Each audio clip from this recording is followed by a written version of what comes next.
Bienvenidos al Ministerio Altar Familiar. Es momento de adorar y alabar el nombre de Dios. Comparte este momento especial con familiares y amigos. Dispongan su corazón para que Dios hable a sus vidas. Prestos a oír su palabra.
Eres el Dios que tiene el poder para vencer toda adversidad, Señor. Eres el Dios que no tiene límites. No existe, Señor, ningún problema que tú no puedas resolver. No existe ningún problema, llámese como se llame, problema económico, problema de salud, problema emocional, problema de tristeza, problema de depresión, problema de inseguridad. No existe ningún problema, Señor, que tú no puedas resolver. Eres el Dios omnipotente. Tú todo lo puedes, Señor. Pero algo también maravilloso, eres el Dios omnisciente. Tú todo lo sabes.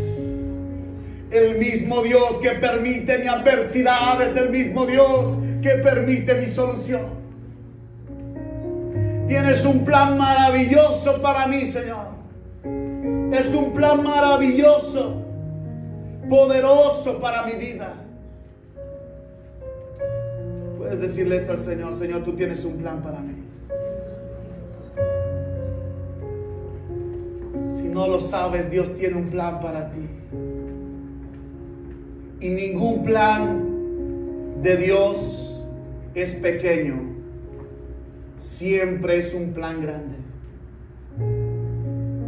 Por eso, Señor, te doy gracias porque tú me tienes aquí, tienes a todo este remanente para que puedan cumplir un propósito en ti, Señor. Te pido tu sabiduría y tu entendimiento para poder comprender las Escrituras, Señor. Sin tu sabiduría, sin tu Espíritu Santo, sin ese Espíritu que es sabiduría y conocimiento, no podemos lograr, Señor, interpretar la Biblia.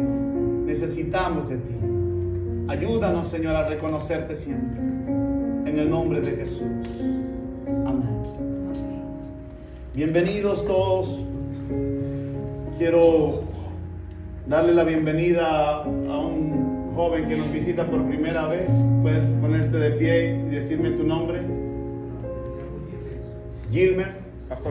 Un aplauso para Gilmer. Bienvenido. ¿Cómo le dice la iglesia? Bienvenido. Puedes estar sobre tu pie, mi linda. ¿Cómo te llamas? Carelis. La iglesia le dice a Carelis: bienvenido. Dios te bendiga. Bienvenido. ¿Cuántos creen que es hermoso adorar a Dios?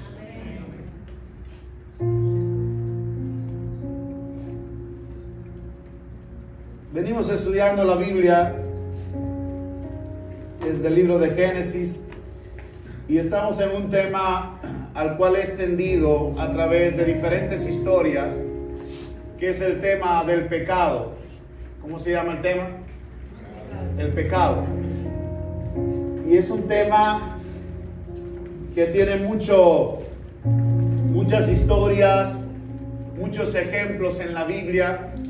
Estamos viendo en la Biblia los ejemplos de personas que cometieron pecado y cuáles fueron sus consecuencias. Eso es lo que hasta ahorita hemos hablado. Hemos hablado de dos historias, una la historia de Saúl y otra la historia de David. ¿Por qué hablamos de estas dos historias contrapuestas? Porque son dos hombres que fueron elegidos para ser rey sobre Israel, y los dos hombres pecaron.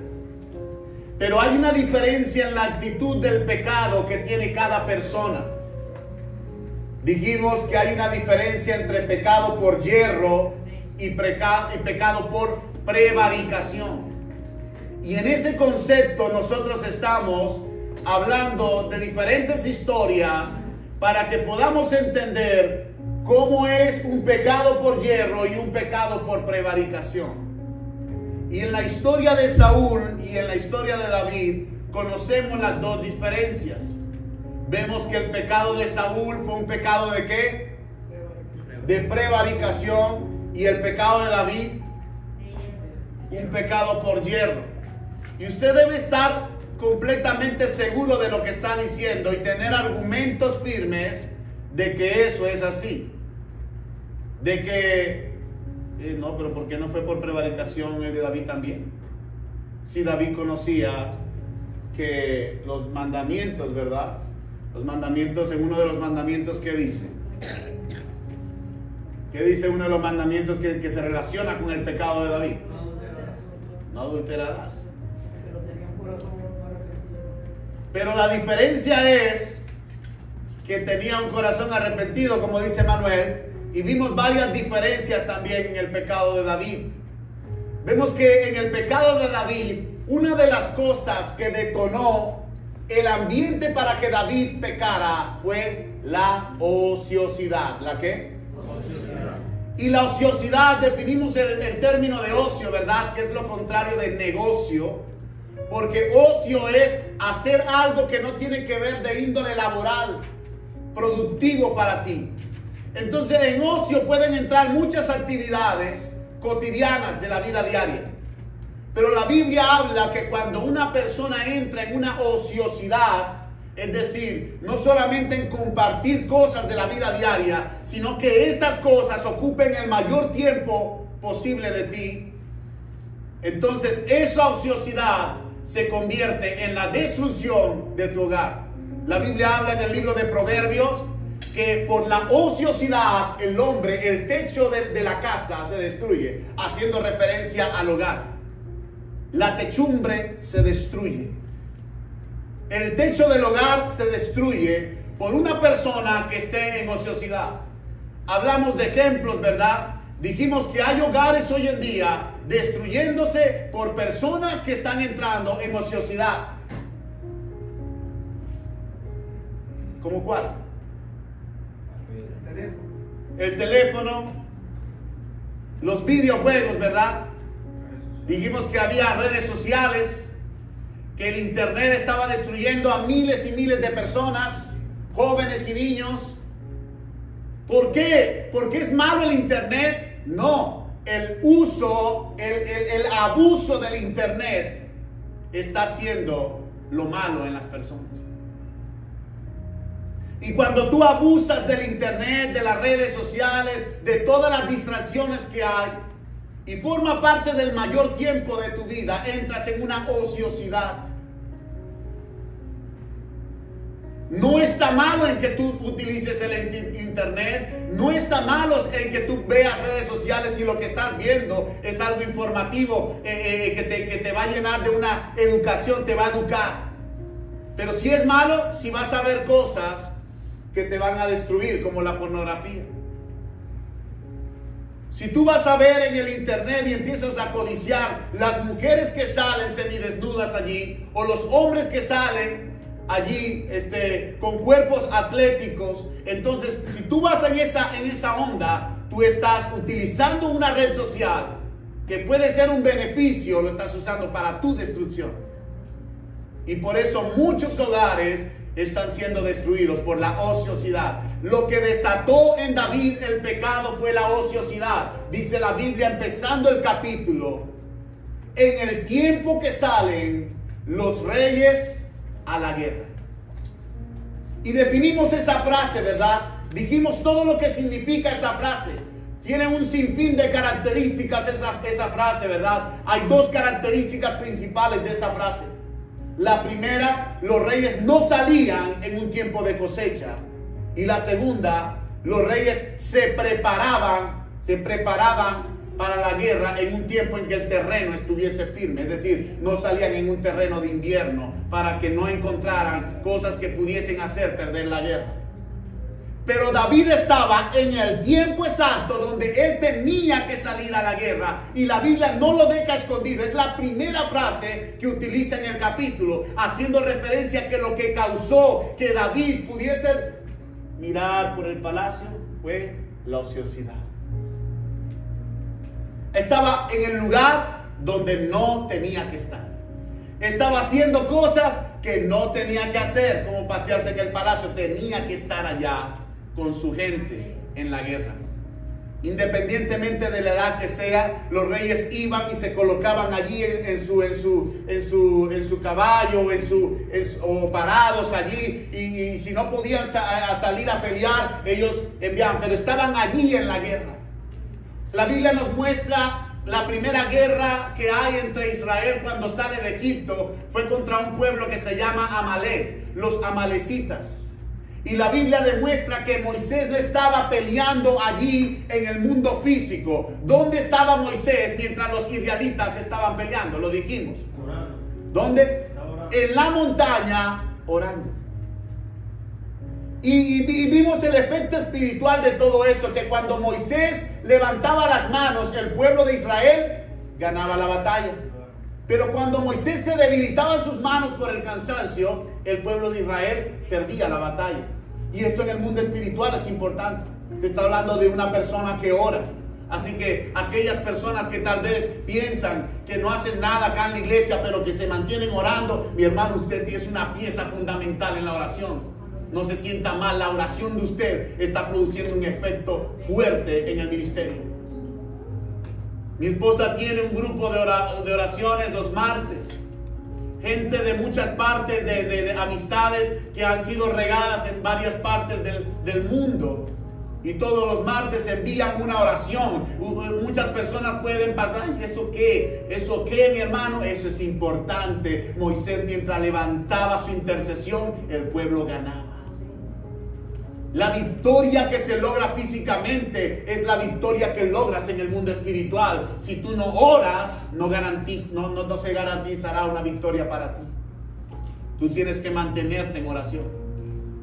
Entonces aprendimos de esta historia de David esto. Hoy vamos a ver algo con respecto a su arrepentimiento y algunas diferencias en lo que es David y lo que es Saúl.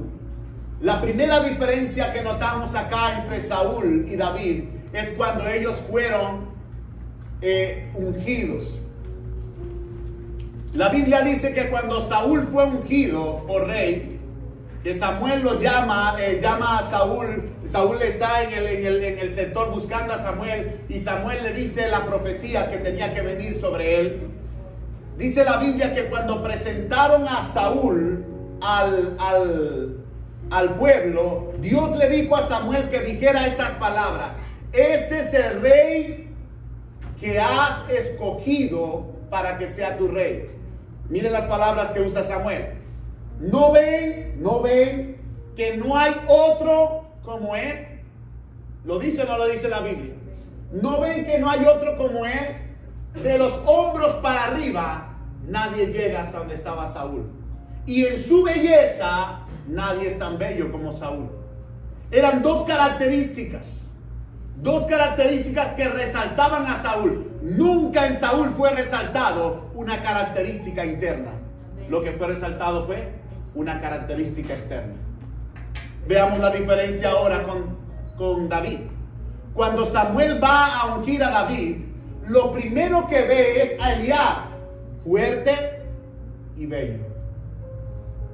Y Dios le dice, primera de Samuel capítulo 16, Dios le dice: ese no es, porque no mires la apariencia externa, porque yo desecho eso. Pues Dios no mira lo que está externo en la persona, sino que Dios mira el corazón. Entonces ahí vemos una característica clara.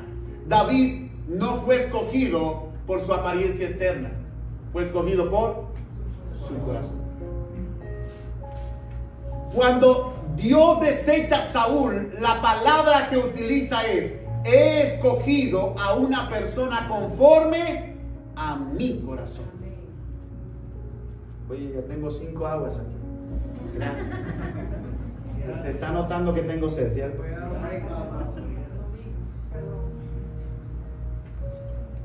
Gracias.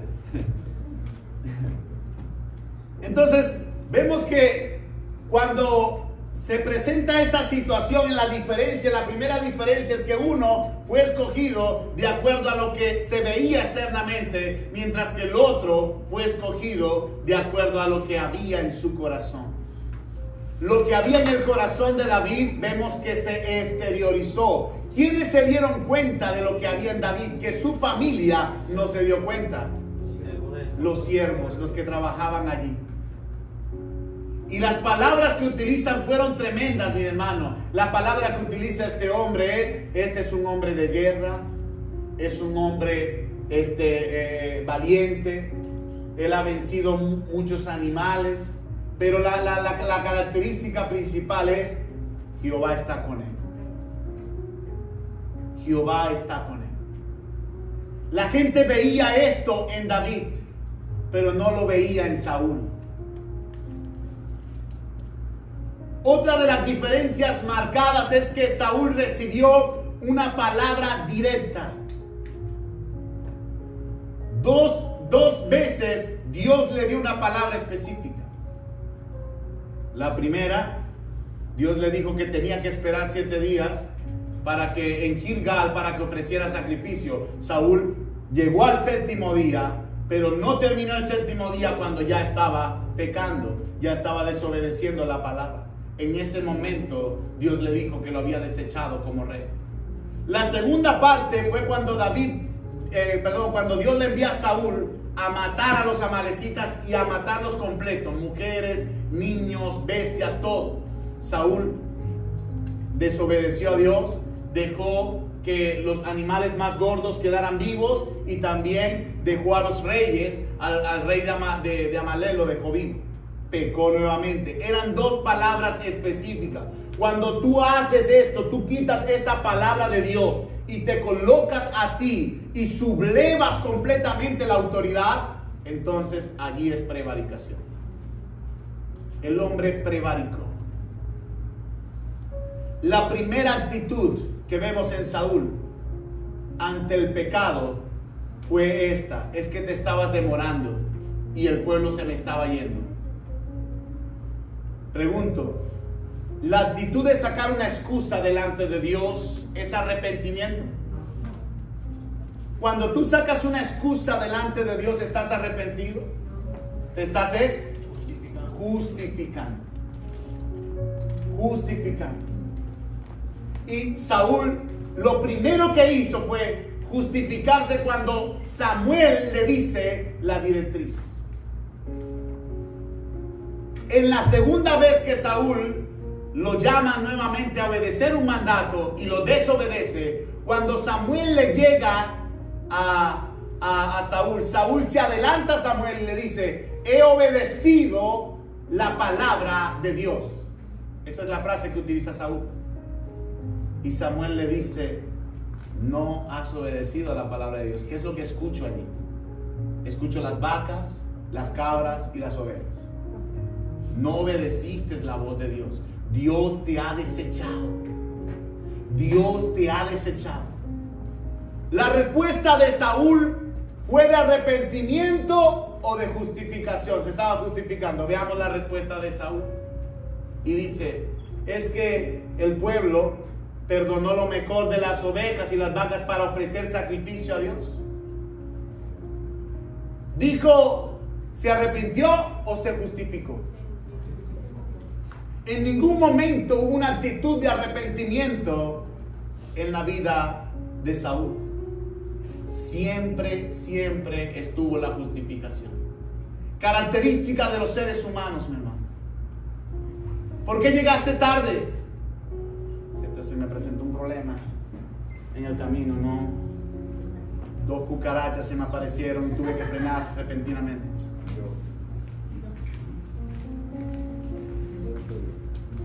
Lo primero que sacamos es una excusa.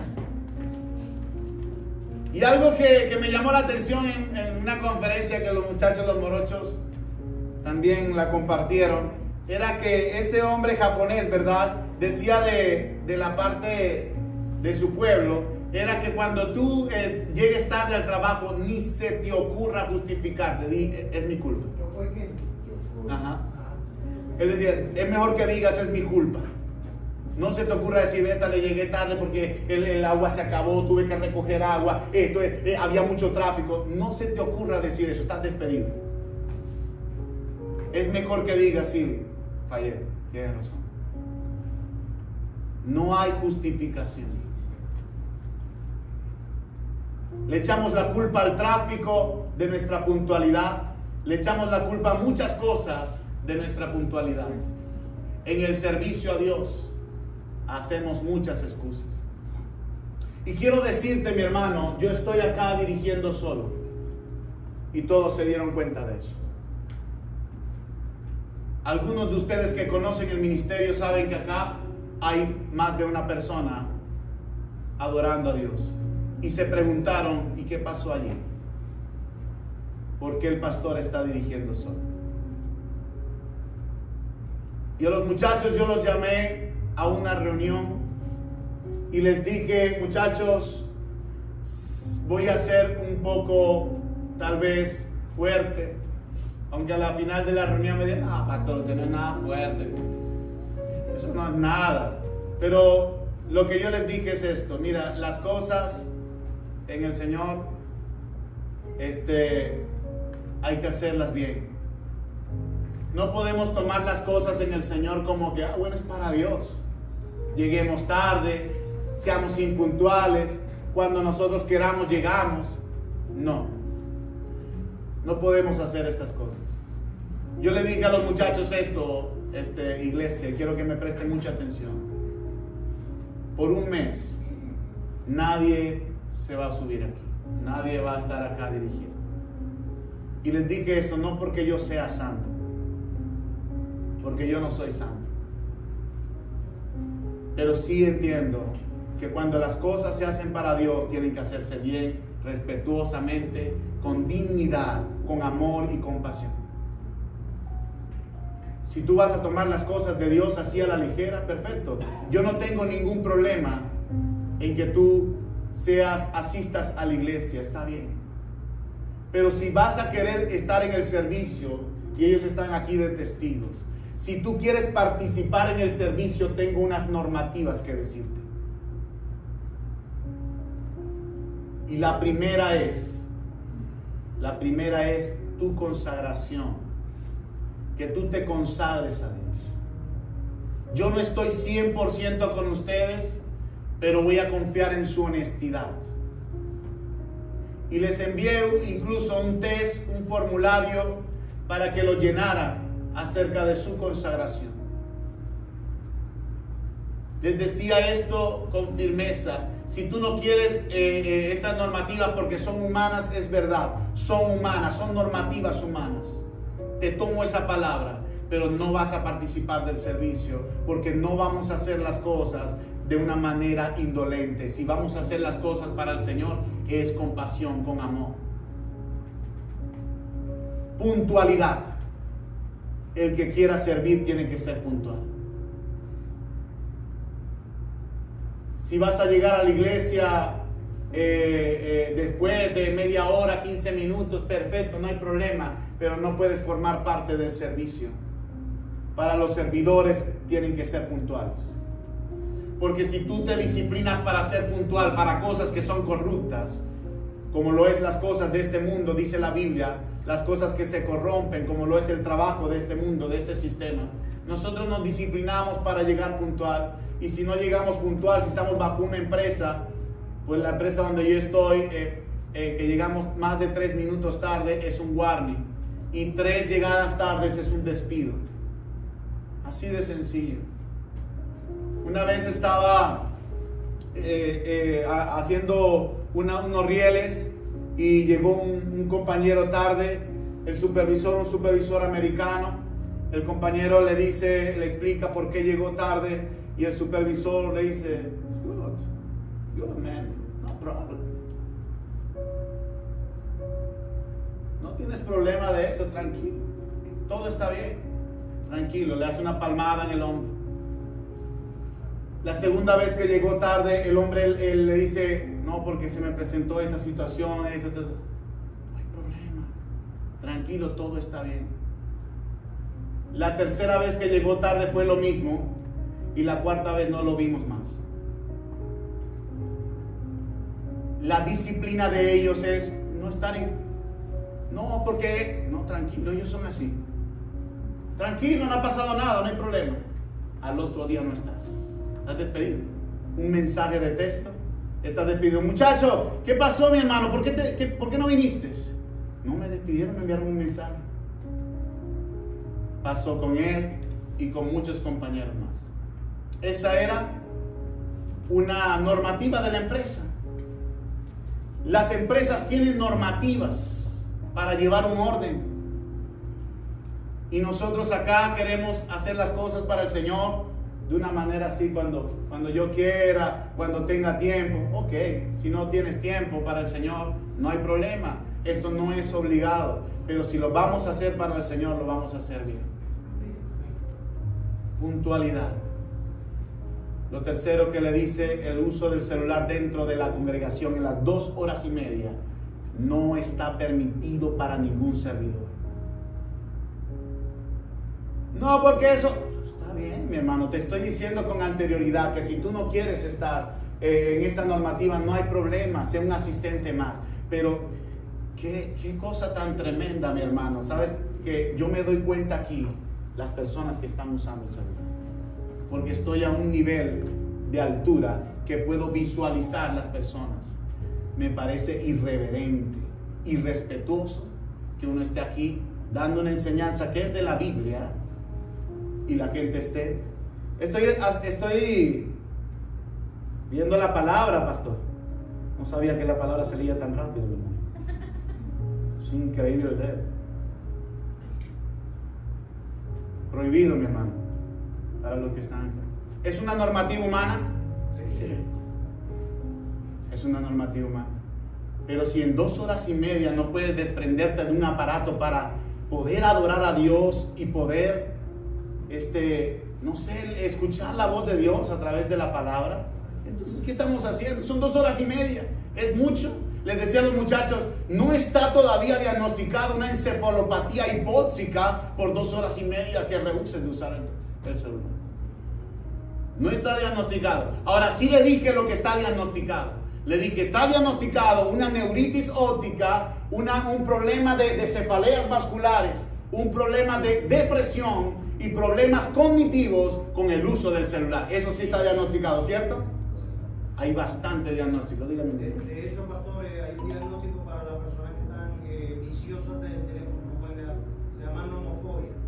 Nomofobia es eso, que literalmente no puedo durar ni siquiera 10 minutos sin el celular. Es tremendo. También les compartía en una oportunidad que en ciertos países asiáticos tienen hospitales de desintoxicación del celular. ¿Dónde? Japón. En Japón. En En Japón. Japón. Envíenlos. Desintoxicación del celular. Increíble, mi hermano. Estamos tan atrapados en algo tan pequeño como esto, que puede ser beneficioso para tu negocio, para lo que tú decidas que sea beneficioso, está bien. Pero estamos muy atrapados, mi hermano, en este tiempo, en estas 2:30. Yo les pido, por favor, apaguen sus celulares, pónganlo en mute. No que tengo la Biblia allí. ¿Cuántas Biblias quedan allí, mi hermano? Hay Biblias. La iglesia les regala Biblias. Para que usemos la Biblia. Eso fue la tercera, la cuarta. ¿Alguien se recuerda, mi hermano?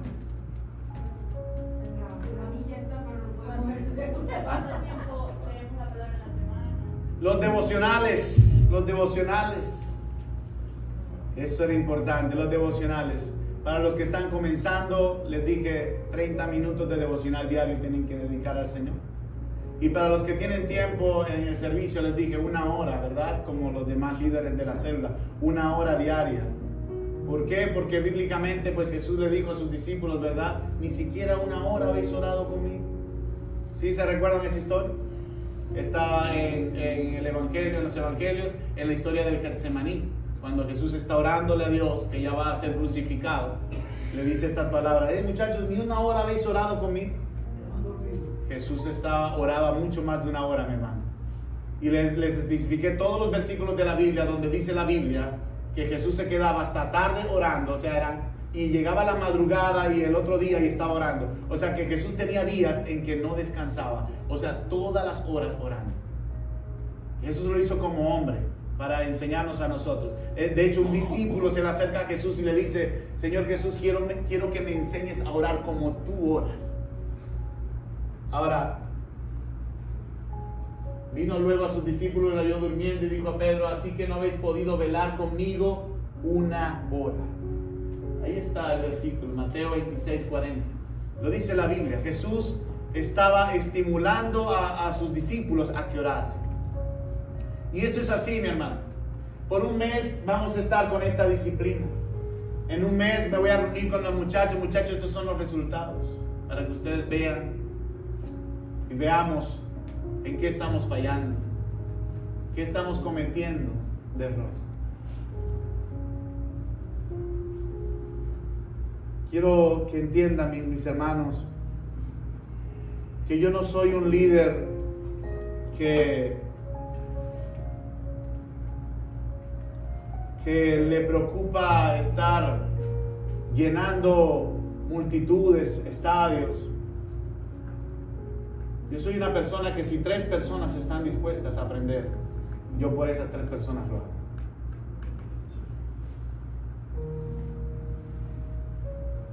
Entonces, porque si amas a Dios, es a Dios.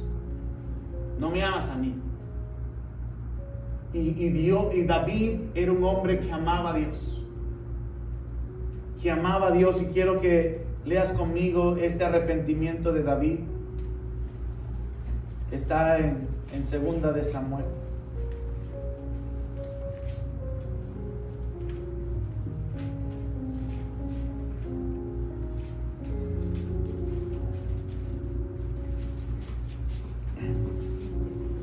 En el versículo 12.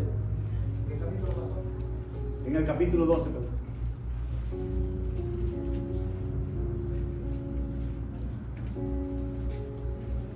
En el versículo 7. Léelo conmigo, mi hermano. Dice: entonces dijo Natán a David: tú eres aquel hombre. Así ha dicho Jehová, Dios de Israel: yo te ungí por rey sobre Israel y te libré de la mano de Saúl y te di la casa de tu señor y las mujeres de tu señor en tu seno. Además te di la casa de Israel y de Judá. Y si esto fuera poco, te habría añadido mucho más. ¿Por qué pues tuviste en poco la palabra de Jehová, haciendo lo malo delante de sus ojos? A Urías Eteo heriste esa espada y tomaste por mujer a su mujer, y a él lo mataste con la espada de los hijos de Amón. Por lo cual ahora no se apartará jamás de tu casa la espada, por cuanto me menospreciaste y tomaste la mujer de Urías Eteo para que fuese tu mujer. Así ha dicho Jehová: he aquí yo haré levantar el mal sobre ti de tu misma casa, y tomaré tus mujeres delante de tus ojos y las daré a tu prójimo, el cual yacerá con tus mujeres a la vista del sol, porque tú lo hiciste. ¿Dónde lo hizo David? Y los que piensan, rectificamos esto, mi hermano, porque a veces creemos que yo pecando en secreto nadie se entera, nadie lo sabe. No, si el pastor ni se va a enterar de lo que estoy haciendo. Si los líderes ni siquiera se van a enterar lo que yo estoy haciendo en mi cuarto. Lo que yo estoy haciendo en mi trabajo.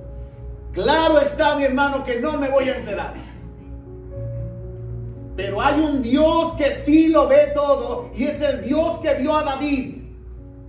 Y dice la palabra de Dios: lo que tú hiciste en secreto, ahora la consecuencia la recibirás en público. ¿Dónde la recibirá? En público. Mas yo haré esto delante de todo Israel y a pleno sol. Es decir, lo que le quiso decir Dios es: mira, tú agarraste a Betsabé, ¿verdad? La agarraste en secreto, adulteraste con esta mujer y pecaste, ¿verdad? Con esa mujer. Ahora lo hiciste en secreto. Ahora voy a hacer esto público. Las mujeres, tus concubinas, las personas que tú has apartado para que sean tuyas, estas mujeres serán de tu prójimo y a la luz del sol. Vimos que esta profecía se cumplió. ¿Y donde lo vimos? En el mismo libro de Segunda de Samuel, ¿verdad? Capítulo 16, el versículo 21 y el 22 demuestran verdaderamente que David recibió su consecuencia, la consecuencia de su pecado. Lo que él hizo en secreto, Dios lo publicó, lo colocó en una consecuencia pública, y su mismo hijo, Absalón, durmió con las mujeres de David y lo hizo a la luz del sol. Esta consecuencia, mi hermano, fue radical. Fue radical. La otra consecuencia que Dios le dijo a David: por tu pecado, el niño que está allí, que no tiene la culpa de nada, mi hermano, el niño va a morir. Pero si no tiene la culpa, el pobre bebé va a morir. La consecuencia de tu pecado afectó no solamente a una familia. No destruiste no solamente a Urías. Destruiste a Urías, lo mataste. Asesinaste a Urías. Destruiste un matrimonio. Y aparte vas a destruir un niño. ¿En qué momento pensó David en su consecuencia, Manuel? Cuando estaba pecando con Betsabé. ¿En qué momento la pensó? Andrés, ¿en qué momento, cuando David estaba teniendo relaciones con Betsabé, pensó en las consecuencias? Y no es lo mismo que ocurre en cada uno de nosotros cuando empezamos a pecar y no vemos la consecuencia de lo que estamos causando en nuestra familia.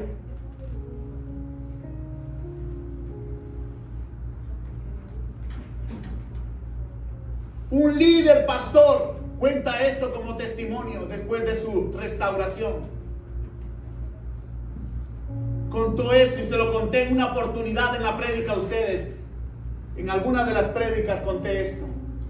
Este líder pastor ya restaurado cuenta esto en un testimonio que lo hace público, ¿verdad? Porque su pecado fue hecho público.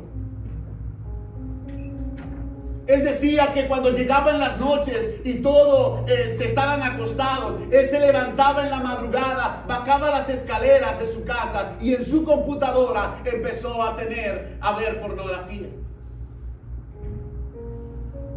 Y estaba viendo pornografía, cerraba la computadora, al otro día era otro día, ¿verdad? El domingo bien predicaba en la iglesia, predicaba, nadie lo sabía, mi hermano. Nadie sabía de su pecado. ¿Quién lo sabía? Dios.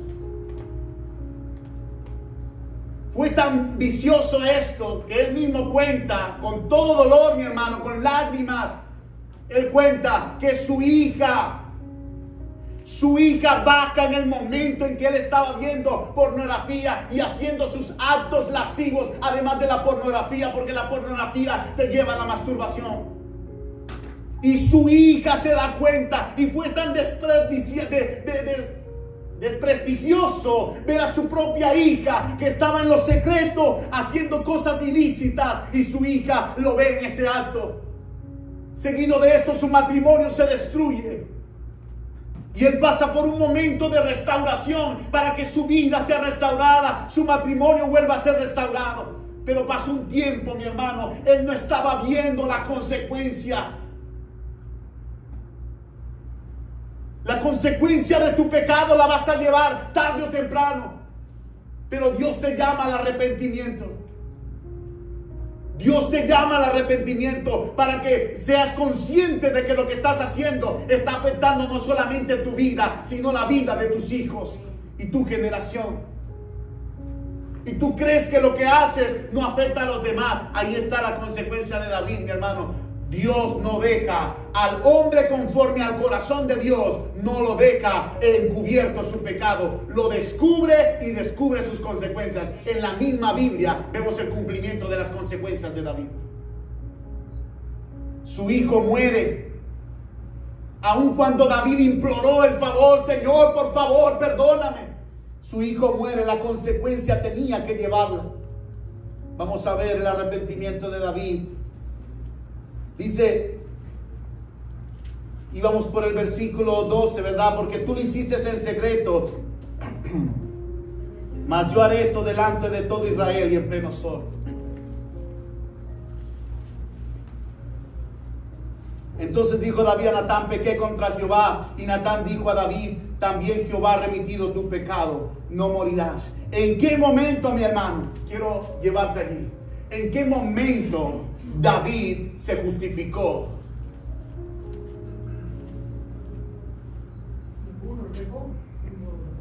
Pequé. No hubo un momento de justificación previa, ¿sí o no? ¿Cuál es la diferencia entre Saúl y David? David reconoció. De una vez. Ahí no hay forma de meter una excusa. Saúl metió la excusa en vista de que la excusa fue reprendida de una vez, porque Samuel de una vez le reprendió la excusa y le dijo, ¿es que acaso Dios se agrada más de tus sacrificios que de tu obediencia? No, la obediencia es mayor que los sacrificios. De una vez se la reprendió. Bueno, sí, ya pequé, ok, pequé, está bien, pero ven, no vayas a decir nada al pueblo. Ven para que ofrezca sacrificio y diga que todo está bien, para que el pueblo no se me vaya a quitar, no se vaya a ir, pues. Ese era el arrepentimiento falso de Saúl. La Biblia dice en el libro de los evangelios, cuando empieza a hablar de Juan el Bautista, claramente Juan utiliza una palabra que la repite muchísimas veces en todo su ministerio. ¿Sabes cuánto tiempo duró el ministerio de Juan el Bautista? 6 meses, mi hermano. 6 meses duró el ministerio de Juan el Bautista. Y tú puedes decir, un hombre fue ungido desde el vientre de su madre para cumplir un ministerio tan corto de 6 meses. Ahí es cuando yo te digo, Dios tiene un propósito contigo. No importa el tiempo que tenga aquí en la tierra, pero el tiempo que tienes aquí en la tierra cumple el propósito de Dios para tu vida. Este hombre, 6 meses de ministerio hablándole fuerte a la gente, y la palabra que más utilizó fue arrepentíos. Búsquela en la Biblia para que veas cuántas veces la repitió. Arrepentíos. La palabra arrepentimiento es la palabra metanoia. ¿Cómo es? Y la palabra metanoia significa cambio de mente. Un filósofo dijo, eso es un filósofo, hasta los filósofos sacan versículos de la Biblia. Eso está en el libro de la sabiduría, el libro de Proverbios. Dijo, si tú logras cambiar la mente del hombre, cambiarás sus acciones. Porque todo lo que se hace en el hombre se fabrica en tu mente. Todo.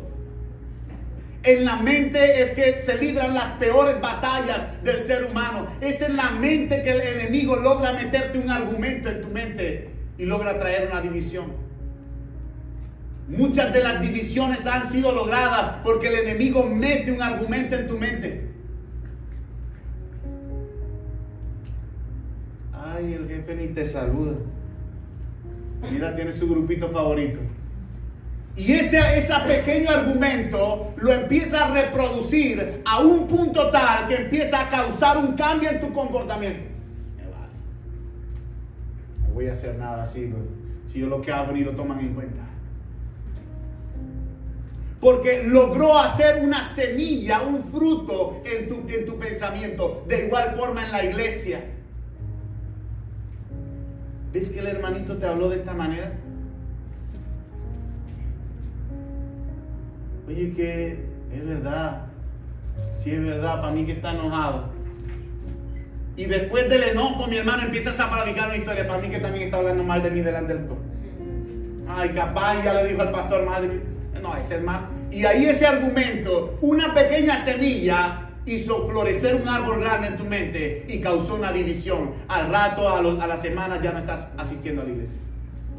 ¿Por qué? Porque dejaste que un argumento solamente hiciera cabida en tu mente. Solamente sembré la semilla. Por ahí hay un meme, un eslogan de una historia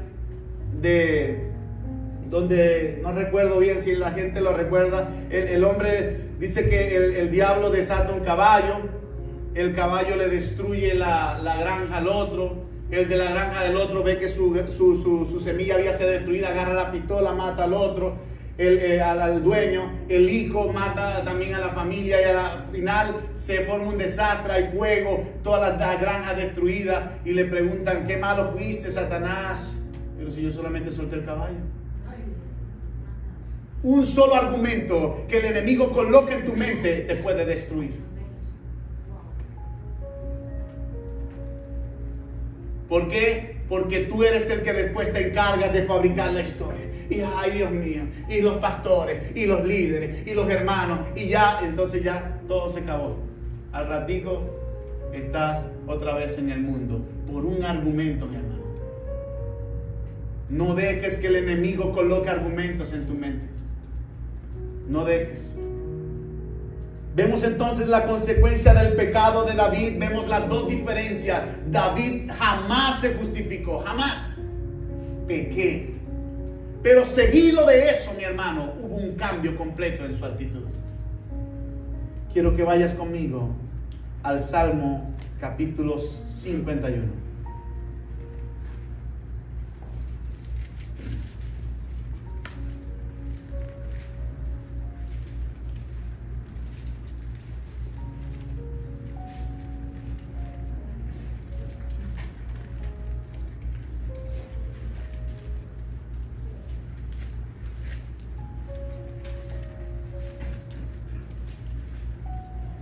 Ustedes pueden leer en su Biblia el título de ese capítulo. ¿Lo pueden leer? ¿Qué dice el título?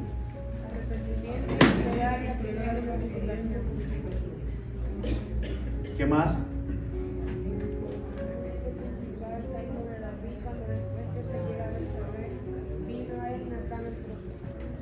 ¿Qué quiere decir eso, mi hermana? Que se está relacionando con la historia de David cuando pecó, ¿cierto? Este salmo fue escrito por David y usted va a ver ahí si David se arrepintió o no. Claramente en todo el salmo vemos la respuesta de David ante un pecado que cometió. Dice, empecemos. Dice: ten piedad de mí, oh Dios, conforme a tu misericordia, conforme a la multitud de tus piedades, borra mis rebeliones.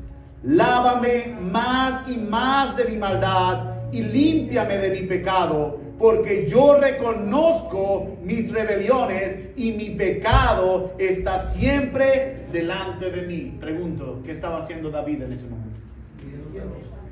¿Ah? Reconociendo. Porque una de las cosas que nos bloquea el arrepentimiento es no reconocer verdaderamente que fallaste. Empiezas a ver: no, porque yo no fallé, fuiste tú la que gritaste, la que empezó a maldecir fuiste tú. Yo te maldije en la respuesta de tu maldición. Y empezamos a justificarnos, cuando la verdadera solución no es justificarte, mi hermano, es arrepentirte. Es decir: Señor, conforme a la multitud de tu misericordia, borra mis rebeliones. Yo reconozco que contra ti he pecado. Estaba implorando misericordia, mi hermano. Estaba implorando, no estaba tomando las cosas a la ligera. Estaba clamando misericordia de Dios para él. Eso es una característica. Estaba humillado delante de Dios. Estaba llorando, mi hermano, pero no lágrimas de cocodrilo. Estaba humillado delante de Dios, pidiéndole a Dios su misericordia. Un hombre que conocía la bondad de Dios. Un hombre que sabía que Dios lo iba a llevar de guerra en guerra y le iba a dar la victoria. Ese mismo hombre que reconoció la victoria de Dios en cada batalla de David. Ese mismo hombre le estaba diciendo a Dios: Señor, ten misericordia de mí. Porque había un conocimiento de ese Dios, que así como era misericordioso, también era tardo para la ira, grande en misericordia, pero en algún momento iba a ser fuerte la disciplina. Pregunto, ¿la disciplina fue fuerte para David por su pecado? Wow, mi hermano, que sí fuerte, fue dura. Vimos el cumplimiento de la segunda profecía hacia David, de su consecuencia de sus hijos. Sus hijos murieron a espada, mi hermano. Sus hijos murieron a espada. Su propio hermano mató a su propio hermano.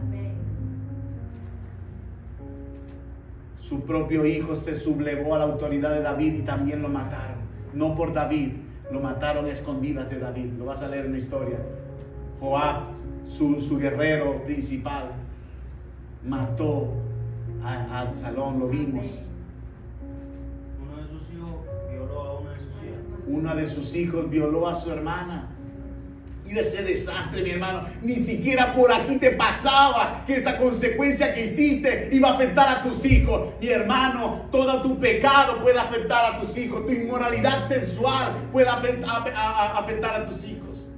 La gente se pregunta: ¿por qué mi hijo nació así? ¿Por qué mi hijo nació con tal enfermedad? Hermano, está comprobado. Personas que tienen inmoralidad sexual, sus hijos nacen con problemas.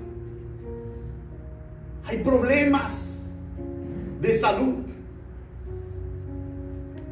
por causa de nuestras fallas, de nuestros errores. El testimonio que yo le conté, mi hermano, que hay un libro de eso que significa, dice: atrévete a ser diferente. Un muchacho homosexual está peleando con su homosexualidad, está batallando, está dirigiendo más de 30,000 personas cantando y ministrando a más de 30,000 personas. Pero cuando se bajaba del púlpito, estaba viviendo inmoralidades sexuales, de homosexualidad. Y un día su esposa le dijo: si tú no dices tu pecado públicamente, yo no te voy a dar más oportunidades. La esposa lo sacaba, mi hermano, de los hoteles cuando estaba teniendo relaciones. Y le dio oportunidades hasta que dijo: bueno, hasta aquí. Vas a publicar tu pecado. El hombre publicó el pecado, se vino abajo. Y él cuenta en su testimonio, mi hermano: mis 4 hijas. Y Dios se lo hizo ver a él. Él lo cuenta con toda seguridad. Mis 4 hijas son 4 hijas enfermas por mi pecado de inmoralidad. Afectamos generaciones sin querer. O sin querer queriendo. ¿Cómo es? ¿Cómo es la palabra? Porque sabemos la falla, el pecado que cometemos con nuestros errores. Estamos afectando a nuestras generaciones desconociendo la consecuencia de esto. Seguimos, mi hermano, con el versículo 4. Dice: contra ti solo he pecado. ¿Está ahí? Y he hecho lo malo delante de tus ojos, para que seas reconocido justo en tu palabra y tenido por puro en tu juicio. He aquí, en maldad he sido formado, y en pecado me concibió mi madre. David estaba reconociendo, mi hermano, que ellos nacen con una naturaleza pecaminosa con la cual nace todo el mundo. Todos nacen con una naturaleza de pecado. Por eso dice la Biblia: nadie puede decir que no ha pecado. Todos nacen con esa naturaleza. Lo explicamos en la célula, ¿verdad? También lo dijimos, porque de generación en generación el pecado fue transmitido a través de la semilla. Y dijimos por qué Jesús no hereda una naturaleza pecaminosa. ¿Alguien sabe en la célula? Porque Porque la semilla no la dio el hombre. ¿Quién la dio? Muy bien.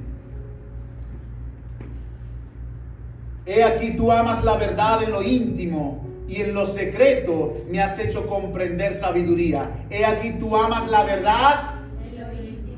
Entonces David estaba diciendo, en lo secreto yo también tengo que ser transparente delante de él. Yo no puedo en lo secreto hacer cosas que nadie se dé cuenta, no importa. No, mi hermano, en lo secreto Dios ama la verdad, Dios ama que seas transparente, Dios ama que seas sabio, que tú puedas ser honesto delante de Él. Eso lo ama Dios. Purifícame con hisopo y seré limpio, lávame y seré más blanco que la nieve. Estaba pidiendo su purificación. Anteriormente los sacerdotes utilizaban un instrumento para su purificación que era el hisopo. No es el hisopo, mi hermano, que usted se mete en el oído. Con eso no te vas a limpiar, mi hermano. El hisopo era como una especie de madera. Al finalizar en el extremo tenía como ciertas cosas que permitían lavarse a la persona, restregarse. Ese era el hisopo. Y David estaba diciendo, Señor, restriégame, lávame, que se quite la mancha. Quiero ser limpio, Señor. Ese era el lavado que hacían los sacerdotes para entrar al santuario. Tenían que lavarse bien, mi hermano. David estaba diciendo, aun cuando él no era sacerdote, estaba diciendo, quiero ser limpio. Anhelaba ser limpio. Versículo 8, hazme oír gozo y alegría, y se recrearán los huesos que has abatido. Esconde tu rostro de mis pecados y borra todas mis maldades. Crea en mí, oh Dios, un corazón y renueva un espíritu recto dentro de mí. Pero esto es grandioso, mi hermano, el siguiente versículo. Mira lo que pide David, lo que implora. Dice, no me eches y no quites de mí tu Santo Espíritu.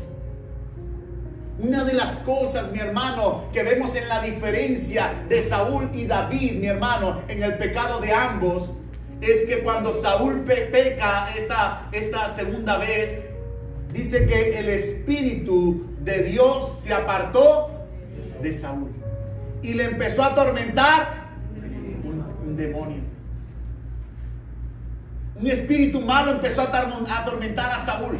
Vemos la diferencia, ¿verdad? En ningún momento David fue atormentado por demonios porque se arrepintió de una. Saúl no hubo un verdadero arrepentimiento y los demonios empezaron a atormentarlo. Empezaron a atormentarlo, a causar amargura, odio. El hombre no era intolerable, nadie podía entrar. Le daba miedo que el rey pudiese atentar contra las personas. Era un hombre iracundo. En ese momento estaba siendo ministrado por muchos demonios. Y vemos también en ese momento que el espíritu se va. También vemos en la historia de Saúl que dice la Biblia, y la palabra de Dios no la volvió a escuchar Saúl, ni por profetas, ni por ¿qué más? Sueños. Ni por sueños. Y tercero, ¿cómo hablaba Dios con los sacerdotes? Por el Urim y Tumim. El Urim y el Tumim. Las tres formas de hablar Dios en la antigüedad. No tenía respuesta Saúl por ningún lado. Dios se había apartado, la voz de Dios se había apartado completamente. Y mira lo que dice David en su oración a Dios, en su arrepentimiento. No me eches de delante de ti y no quites de mí tu Santo Espíritu. Vuélveme el gozo de tu salvación y espíritu noble me sustente. Vuélveme el gozo. Lo vemos en la diferencia de Saúl, ¿verdad? Ya lo dijimos hace pocos segundos. Dijimos, Saúl empezó a tener amargura, resentimiento, odio. David estaba pidiendo, vuélveme el gozo, la alegría. No quiere estar triste, no quiere estar deprimido, quiere estar contento. Vuélveme otra vez ese espíritu que quieres hacer las cosas. Señor, quiero volver a tener ánimos. ¿Cuántos de ustedes se han desanimado en el transcurso de su vida.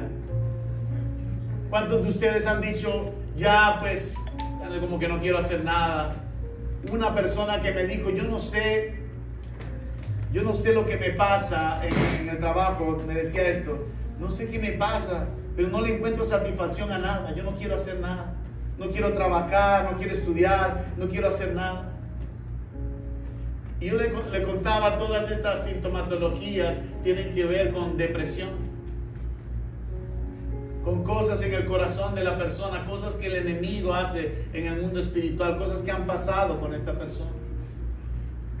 Y empecé a hablarle de Dios a esta persona, a que pudiese darle la oportunidad, que el Señor pudiese volver a darle sentido a su vida. Lo que estaba pidiendo aquí David, Señor, vuélvele a darle sentido a mi vida. Espíritu noble me sustente, vuélveme el gozo, esa alegría de poder seguir viviendo, de poder seguir trabajando por tu obra, de poder seguir ganando batallas. Muchas personas han perdido ese ánimo, mi hermano. En el transcurso de su vida se sienten como que ya no quiero hacer nada. Pero ya no es pereza, mi hermano, y es otra cosa, ¿verdad? Porque pereza es una cosa, yo no quiero hacer nada, todos nos levantamos con pereza, pero hay un desánimo espiritual que tiene que ver con una administración del enemigo hacia tu vida. David decía, vuélveme el gozo de tu salvación y espíritu noble me sustente. En ese momento, la palabra salvación, ¿verdad?, es la palabra Yeshua, de donde nace el nombre de Jesús. Jesús significa Salvador. ¿Qué significa Jesús? Salvador. Líbrame de homicidios, dice versículo 3. Entonces enseñaré a los transgresores tus caminos y los pecadores se convertirán a ti. Mira ahora cómo cambia completamente la connotación de David. Ahora, ¿qué quería hacer? ¿Qué quería hacer David entonces? Enseñar a las personas a que no cometan pecado delante de Dios. Era su anhelo. Versículo 15. Señor, abre mis labios y publicará mi boca tu alabanza, porque no quieres sacrificio que yo lo daría, no quieres holocausto. Los sacrificios de Dios son el espíritu quebrantado, al corazón contrito y humillado no despreciarás tú, oh Dios. Ahí nuevamente vemos la diferencia entre David y Saúl. Saúl prefería los sacrificios. ¿Qué prefería Saúl? Y David comprendió, los sacrificios no son nada. Antes, un corazón contrito y humillado, tú no desprecias.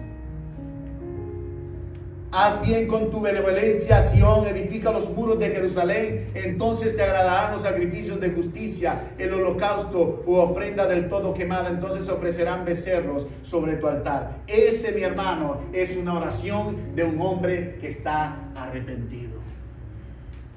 Por eso claramente está la diferencia. David falló en un momento de debilidad. Dijimos que hay tres razones por las cuales el hombre peca por yerro. Una, porque desconoce completamente el mandamiento. Número dos, porque aún conociéndolo fue débil en el momento, fue tentado y fue débil. Fue descuidado. Número tres, fue descuidado. David estuvo débil por estar en ociosidad y estar en el lugar donde no tenía que estar. Fue débil en fortalecerse en la presencia del Señor. Estaba haciendo cosas que no tenía que hacer. Y eso es lo que nos enseña. David no peca por prevaricación, porque en ningún momento se subleva y quita la autoridad. No le interesa, voy a seguir pecando. No, en ningún momento.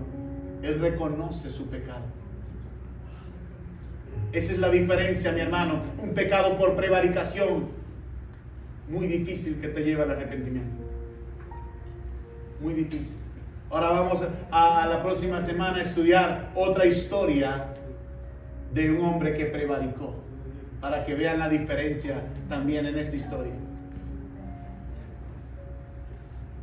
Esto tenemos que tenerlo en cuenta, mi hermano. Quiero que te lleves esto.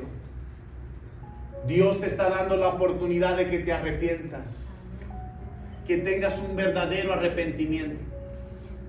Y en esa oportunidad que Dios te da, debes actuar en esa oportunidad y decirle: Señor, sí tienes razón, me arrepiento, he fallado, he pecado. Vuélveme a hacer sentir tu presencia, el gozo tuyo en mi vida.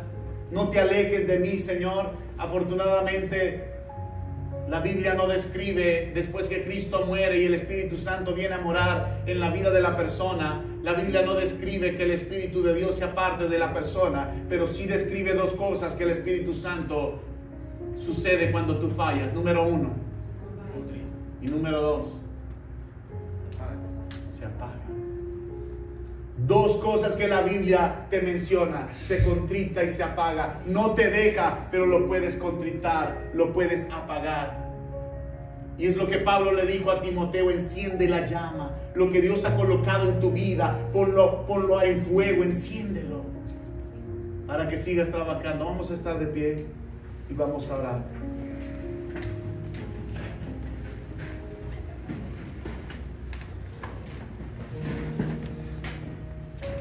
Quiero que pienses en la oración que hizo David en este momento.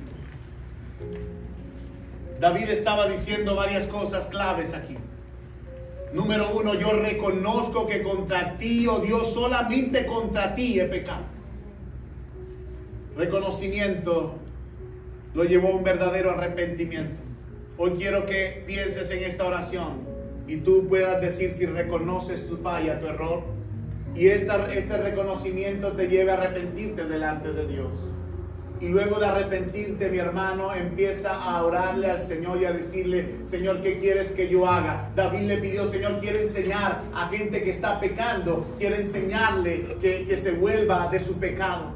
Quiero enseñarle a los transgresores de que existe una ley tuya que pueden obedecer. Quiero que pienses en esto. Cierra tus ojos allí y pienses en estas dos cosas. Si reconoces a Dios, si reconoces que Él te está viendo, si reconoces que Él, cuando estás en lo secreto, te está viendo y has fallado en lo secreto, mi hermano, yo te pido que te arrepientas en este momento.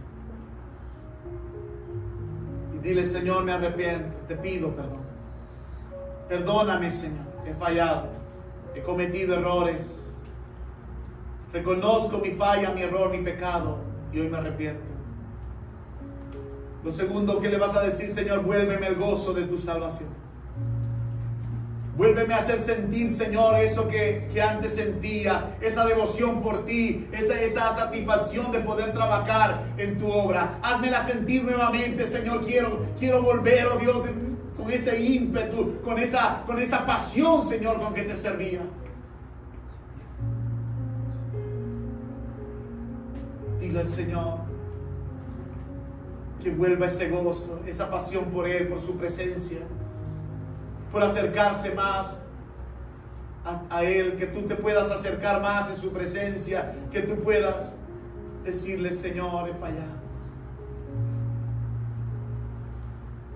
Y ahora yo voy a pedirle a personas, si hay aquí una persona que no haya recibido a Cristo en su corazón y que quiera hacerlo, le voy a pedir que haga esta oración allí donde está y pueda decirle al Señor que more en su vida. La Biblia dice: mas aquellos que me recibieron, a los que creen en mi nombre, les doy el poder de ser hechos hijos míos. Hay una forma en la cual somos hechos hijos de Dios, y es cuando creemos en Él y le recibimos en nuestra vida. Y yo quiero invitarte, si estás hoy en este lugar, o si estás en la red social y estás viendo este video, tú puedas orarle al Señor de esta manera y decirle: Señor Jesús, abro mi corazón y te recibo como mi Salvador. Y te pido perdón por mis pecados. Y te pido que me ayudes, Señor, a caminar contigo. Que me enseñes tus caminos y tu verdad cada día. Y pueda permanecer firme hasta tu venida. En el nombre de Jesús. Amén. Pueden sentarse, mi hermano.